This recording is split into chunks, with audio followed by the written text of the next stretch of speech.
তো বন্ধুরা কেমন আছো তোমরা? আশা করি সবাই ভালো আছো। আমিও ভালো আছি। তো এরকমই যদি এক চুটকিতে সবকিছু হয়ে যেত তাহলে তো সত্যি খুব ভালো হতো। চলো আর করব না বকবক, লেটস গো ঝটপট। তো সকাল, সকাল দেখো ঘুম থেকে রেডি হয়ে গেছি আর যাবো কিন্তু বল্লাতে পুজো দিতে। তো বল্লাতে পুজো দিতে অনেকদিন ধরে ভাবছিলাম যাবো কিন্তু সেই হিসাবে যাওয়া হচ্ছিল না।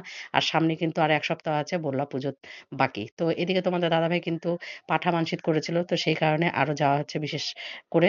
তার কারণ পাঠা পুজো আমরা দেব সেটা হচ্ছে উৎসর্গ করে দেব পাঠাকে।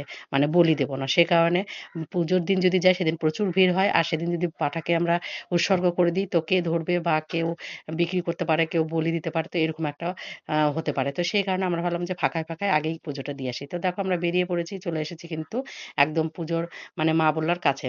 আর পুজো যেহেতু একদম সামনে তার জন্য কিন্তু দেখো একদম বাঁশ, প্যান্ডেল সব কিন্তু শুরু করেছে। দোকানপাট কিন্তু শুরু হয়ে গেছে। তো আর মোটে ৫ টা দিন কিন্তু বাকি আছে। আর এটা কিন্তু আমরা ঢুকেছি পাগলিগঞ্জের রাস্তা দিয়ে, পেছন দিকটা দিয়ে। তার কারণ এটা পিছন দিকের মাঠটা যেটা হচ্ছে মা বললার সামনে ফ্রন্টে পড়ে। তো এসে কিন্তু গাড়ি পার্কিং করে জুতো একদম গাড়িতে রেখেই বেরিয়ে পড়ছি। তার কারণ এখানে জুতো রাখার অসুবিধা।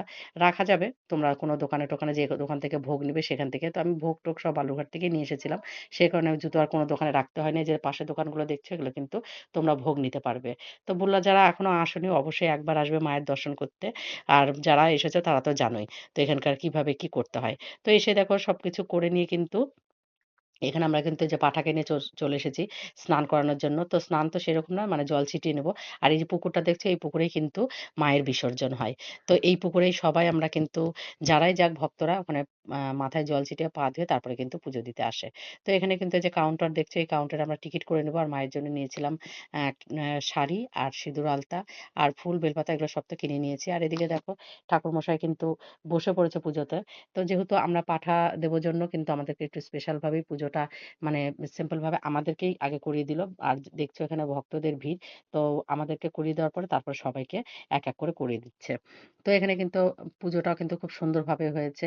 আর তোমরা যারা মনে করো মাকে এখনো দেখোনি অবশ্যই একটু পরে দেখতে পারবে। তার কারণ মায়ের যে এত সুন্দর রূপ দেখলে মনটা সত্যিই ভরে যায়। আর মায়ের এখনো কিন্তু কাজ চলছে যেহেতু পুজো আছে সামনেই, সে কারণে মায়ের মূর্তি কিন্তু এখন তৈরি হচ্ছে আস্তে, আস্তে এখনো কমপ্লিট হয়নি। তো যেহেতু সামনের শুক্রবারে কিন্তু পুজো। তো রাস পূর্ণিমার পরের সপ্তাহে কিন্তু পুজো হয় মা বললার। আর এখানে দেখো পুজো কিন্তু তোমাদের দাদাভাই আমি সিট ৩ জনে মিলে কিন্তু এখানে পুজো দিচ্ছি, অঞ্জলি দিচ্ছি। আর বাকিরা কিন্তু যারা ভক্তরা আছে তারা কিন্তু পরে দিবে। তার কারণ আমাদেরটা আগেই সেরে দিচ্ছে। যেহেতু আমরা পাঠা দিচ্ছি সেই কারণে ঠাকুরমশাই বলল, "তোমরা আগে দিয়ে নাও তারপরে সবার দেব।" যেহেতু এটা জলপানি ভোগ হিসাবে কিন্তু হয়। আর অন্নভোগ তোমরা যদি দাও সেটা কিন্তু শুক্রবার করে শুধু অন্নভোগ হয়। আর এদিকে দেখো আমি যে শাড়িটা দিয়েছিলাম সেই শাড়িটাই মাকে আ ঠাকুরমশাই পরিয়ে দিল। আর খুব ভালো লাগছে। আর এই দেখো মায়ের কাজ কিন্তু চলছে। মায়ের কাজ কিন্তু এখনো কমপ্লিটও হয়নি। যেহেতু এখনো বাকি আছে সেই কারণে। আর পাঠাকে যেহেতু আমরা উৎসর্গ করব সেই কারণে কিন্তু ঠাকুরমশাই এখানে পাঠাকে পুজো দিয়ে পাঠাটাকে ছেড়ে দিচ্ছি। তো ছেড়ে দিলে পারে হয়তো কেউ ধরে নিতে পারে। সে কারণে কমিটির লোক বলল যে, "আমরাই নিয়ে নিচ্ছি। কমিটির এখানটায় থাকবে।"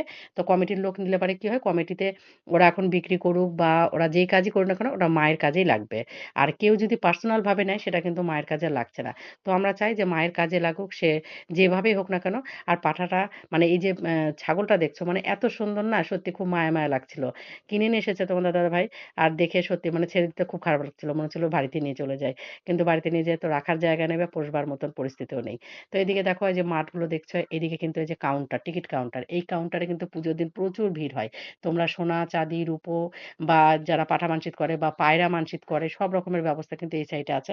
এটা কিন্তু সেই মাঠ। এটা হচ্ছে ঠাকুরের বললাম যে পিছন দিকটা এই দিকটা। আর এই যে এখানে দেখছো এটা কিন্তু পাঠা বলির রুম তৈরি হচ্ছে। আগে এখানটায় কিন্তু খোলা ওপেন মানে একটা ছোট্ট সিঙ্গেল রুম ছিল। কিন্তু এবার দেখছি না প্রচুর ঘর করেছে খোপ, খোপ করে। আর প্রত্যেকটা ঘরে কিন্তু একদম টাইলস বা সিমেন্ট মানে একদম কাজ হচ্ছে সেই কারণে যাতে সম্পূর্ণটাই ঘরের মধ্যে ঢাকা থাকে। আর আমরা এবার কিন্তু বেরিয়ে পড়েছি। পুজো-টুজো কমপ্লিট আর সবটাই কিন্তু মায়ের আশীর্বাদে ভালোভাবেই হলো। আর এই যে ১ম এর গেটটা দেখছো এটা কিন্তু মায়ের প্রবেশ পথ। তোমরা যারা এখনো আসনি সবাই ঝটপট করে চলে এসো। সামনে যখন পুজো আছে তো অবশ্যই আরো একবার তো আসবোই। তো জয় মা বললা সবার মা সবার